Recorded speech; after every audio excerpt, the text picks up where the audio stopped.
Hello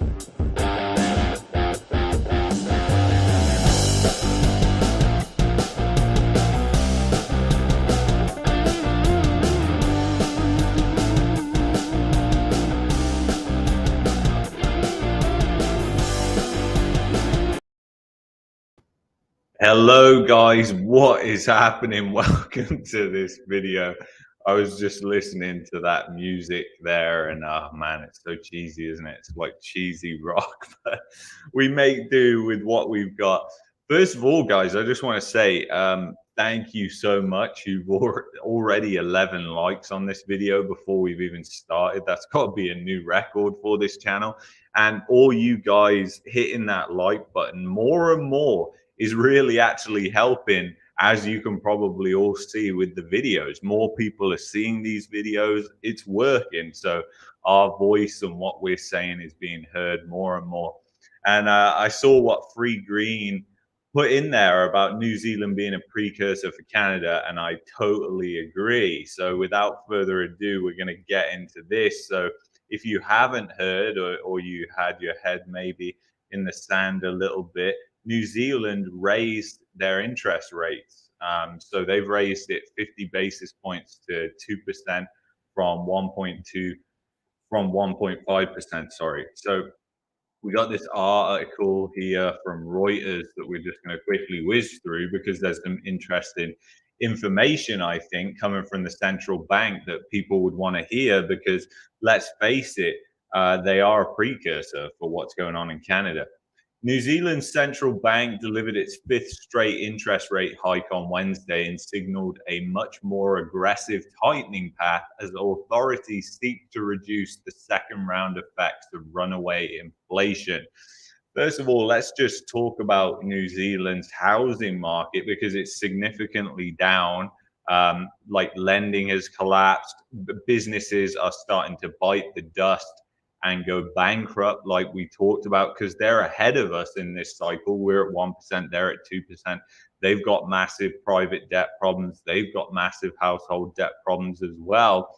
Very similar country to Canada in respect to high, massive debt levels. So that is why we love talking about New Zealand. And not only that, we got a bunch of people on this channel from New Zealand right now, and a load of listeners on Spotify as well. I've noticed the amount of listeners that we've got from New Zealand is quite significant. It's like over 15% now, which is just insane. So, and a lot of this stuff you can relate, obviously. So the Reserve Bank of New Zealand raised on Wednesday the official cash rate by 50 basis points to 2%, a level not seen since November 2016.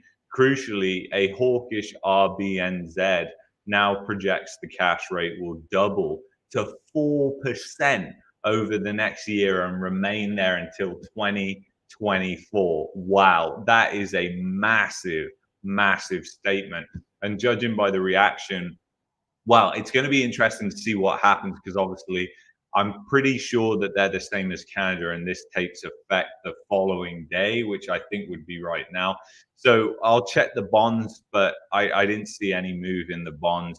So I think that'll probably be happening today. So it'll be interesting to look at that. But anyway, let's carry on here because there's a lot of interesting stuff in this. Although nearly all economists polled had expected the central bank to hike the cash rate by 50 basis points, its forecast cash rate track was more aggressive than most expected. So I think this is a lot of jawbone, and I don't think they'll get to 4% by any stretch of the imagination. I mean, maybe not, but let's see. A larger and earlier increase in the official cash rate reduces the risk of inflation becoming persistent. Yeah. How does it do that when inflationary pressures are coming from outside and you've still got negative real rates and everything like that? Yeah, I mean, I'm not so sure about that. While also providing the more policy flexibility ahead in the light of highly uncertain global economic environment, the RBNZ said in its statement. So it's interesting. The New Zealand dollar shot up nearly 1%, wow, to a 2-week top of 65.10 against the US dollar. Interest rate swaps now imply a cash rate of around 3.53% by year end, up from 3.23% before the statement. It's interesting this front foot the RBNZ, depending on which country. I always mix the two up because in English we say Z. In American English they say Z. But I hear both all the time because Canada's like a they say both. So anyway, the RBNZ has been a front runner in a global shift towards removing extraordinary stimulus put in place during the pandemic as authorities try to contain surging inflation. But Wednesday's forecast showed the central bank was set to tighten much more than many expected.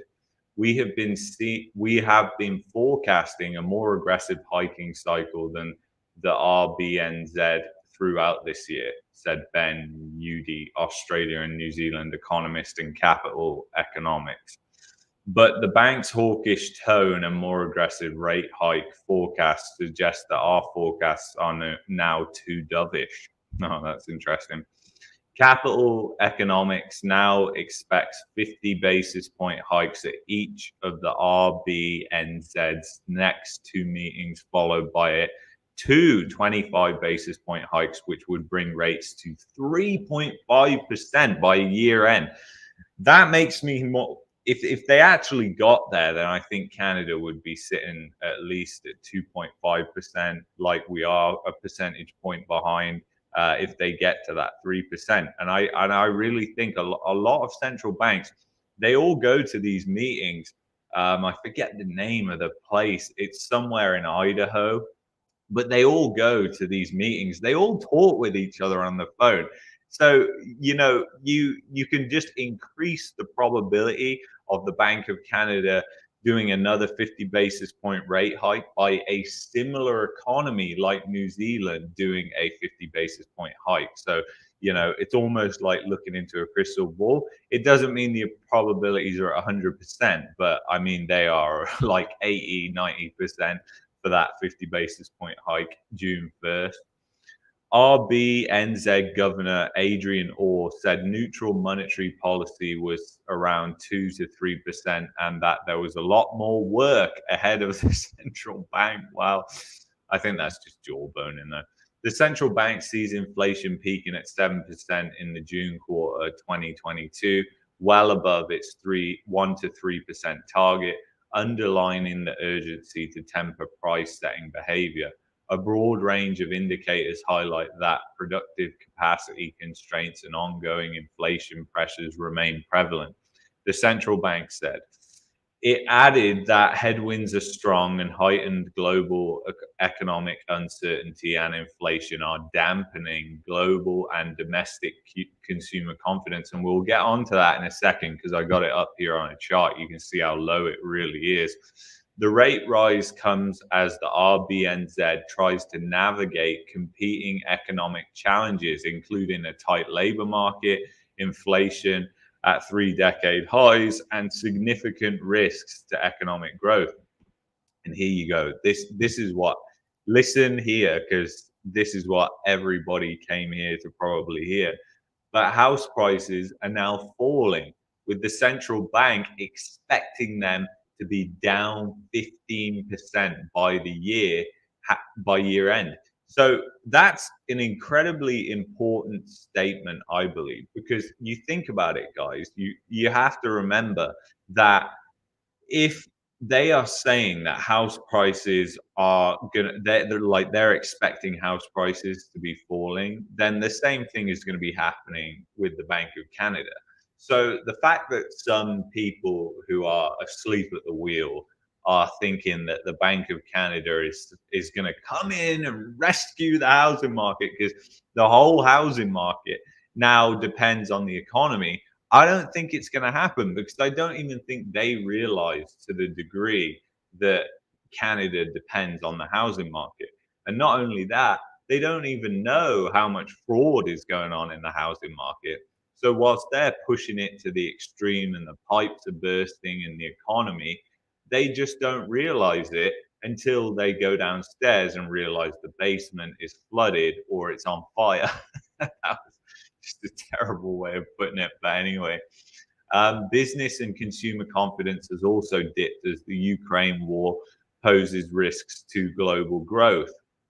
However, a number of economists are less hawkish than the central bank, with expectations that the main drivers of inflation may look less pressing next year. ACB Bank said in a note the projected pace and degree of tightening will have consequences for house prices, spending, and GDP growth, making the RBNZ's cash rate peak too high. But we expect demand to buckle in response to higher rates a little sooner. I don't think we're going to see that. And with what's really going on with oil and oil prices, I mean, that is what's really putting massive, massive pressure on inflation right now. I mean, this had started before the war happened, but this has basically just made it even worse. It's just inflamed the problem with the energy crisis. So now you've got OPEC like holding ransom all these Western countries. You've got Russia selling cheap oil to India and soon to be China as well. So it's just like, whoops, I shouldn't have said China because this stream will probably be suppressed now. So please hit that like button. We're going to need it with this one. But anyway, it's interesting that they said that. I find the most interesting thing in this article is the fact that the RBNZ actually said they expect housing prices to go down. And that just goes to show they don't care about that because they're expecting to just keep hiking against that. So anybody who's praying for, them to come and rescue the housing market, it's not going to happen. And, I have just been shocked to see how much the housing market in Canada is built on fraud.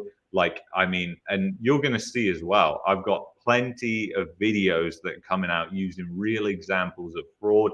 I also found another comment that was left 3 weeks ago, which we're going to cover tomorrow's live stream, about another thing that's happening, which has happened in the past as well. We see those same things repeat over and over. So let's go over to consumer confidence right now. So that's weird. It normally lets me. So I'm going to go start. It normally lets me switch within the browser, but for some reason it's not. So that's okay. So this is New Zealand consumer confidence. So I'm going to bring it up bigger so you can see there. And you can see it's at 92.1. But let's put it into perspective. So this is on a line chart. And you can see it hasn't got that low since the Great Recession of 2008. Isn't that interesting, guys? We keep seeing this, don't we? We keep seeing this with lots of different indicators. Oh, it hasn't been this since 2008. It hasn't been that since 2008. There's a reason for that. And you can clearly see that it's heading lower there. And it's probably going to get even worse because I don't see inflation going away. And it's just going to be so interesting to see what's happening. I mean, it's 50-50. Once something breaks, once the financial system breaks, what are they then going to do? And who is going to be the first domino to fall and lose control of their currency? Because it is going to happen. You're going to see currencies, Western currencies, could be the loonie, could be the New Zealand dollar, could be the Aussie dollar. You're going to see one of them collapse, and it will be the first one to go, and all the rest will be going as well. But that's going to happen over a longer period of time. And then the US dollar eventually won't be the reserve currency, but that is way, way down the road. So the dollar really has dominance over everything right now. But if I just flick over here now to the interest rates, just so you can visualize what I've just said about where they've took the cash rate right now, you can actually see on this chart that they've got above all these levels. So they're back to 2016, which I find interesting because when you look at a chart like this, normally you're seeing like it goes down and then it never comes up to previous highs. And literally, this is the first time, first chart I've seen where it's gone up past previous highs. So that makes me think that we're going to get above that 1.75% here in Canada. It's making me think that there's more probabilities of that happen. So it is going to be very interesting to see what happens with this. But obviously, the fact that the central bank is now saying that, there's problems in the housing market, but we're just going to ignore them and continue what we're doing, just goes to show the mainstream mentality. And this is really the mentality. And Hilliard, he talks about this in his book, and I think he's spot on when he talks about how these economists are schooled in their logic. They really don't think about housing bubbles and things like that or take them into account. They just think they crash and inflate on their own. They don't connect the dots. They're not taught to connect the dots on the bubbles.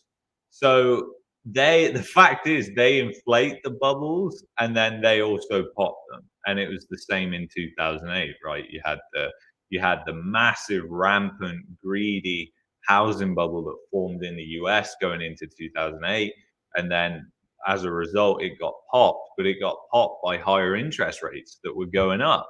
The interest rates kept going up, going up, going up, going up until it finally gave way under the weight of itself. And that's exactly what we're going to see this time. But they haven't learned their lesson. Like, they're not getting taught any different way. So it's just really crazy, I think, anyway, guys. But yeah, New Zealand again hiking the interest rate up now above 2016 levels. Like, I honestly think Canada might get to that 2%. And I never would have said that at the start of the year. And as you guys know, like, I'm incredibly bearish on the Canadian economy. Just think what I think if we get to that 2% level. And the fact that banks are now forecasting and saying that they reckon housing prices are going to go up, don't think so much about their forecasts, because it's like I've said before, they always get them wrong. And now I've even proved that before with Goldman Sachs. But the thing is, they actually plot their risk models based on their forecasts. So if their best case scenario is prices going up 10%, they are going to allocate loss provisions for maybe a little bit more than that. But then what happens if they fall 30%? Well, they're on completely the wrong end of the curve with that. So yeah, it's just crazy. Yeah, Trent's got it. The brokenness and poorness effect. Yeah, that's what's happening right now. It's reverse of the wealth effect. That's what we're seeing. And central bankers have even referred to it. So it's really happening. And people just haven't realized, like, it hasn't clicked in their head.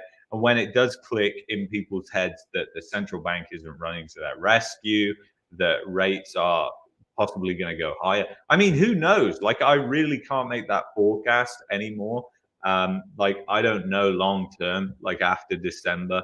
I really don't know what's going to happen. Like, if inflation persists, like, maybe they're going to say, the economy is slowing down, we're heading into a recession, we need to get rid of inflation by hiking rates. And then you get into more and more of a rate hiking cycle. That honestly could happen as well, and people don't talk about that scenario, but it's honestly possible, because these central bankers, they don't believe they have many more tools than raising interest rates to fight inflation. And that's one of their mandates, is to keep inflation low, is to keep the fiat money system going, even though it is imploding as we speak. Now, it's not imploding at a rapid rate, but it is imploding. It's just nobody has realized it yet. So Oliver St. John, I think you're from New Zealand, aren't you, buddy? I can see a massive crash. Yeah. I mean, there is significant pressures, and it's just going to get worse. And that's just another nail in the coffin, another nail in the coffin, another nail in the coffin with these rate hikes. And really, we're yet to even see the damage that has been done with the current rate hikes here in Canada, because it's only happened since March. We're now in May. People still have rate holds until June. So think about when we start getting into August, September, that's when people are really, anybody in the housing market participating at that point is going to be dealing with these high rates. Whereas right now, that isn't the case. And it's going to be a completely different scenario. I mean, there's still, it's like I said on yesterday's video, it's a skewed market out there. There's still people with lots of FOMO, and there's still people who are just completely unaware of what's going on. And they don't look at this stuff. They don't follow channels like this. They follow channels which are more mainstream, peddling the same, reinforcing the recency bias. Anyway, guys, I'm gonna love and leave you there. Check out tomorrow's stream because that's gonna be a really interesting one with that comment. If you haven't done so already, I know I don't even have to ask with you guys. You've probably already hit that button down below, but just as a reminder for those watching after the fact. But anyway, guys, thank you so much for being on this live stream. I'll see you in the next one, guys. Take it easy.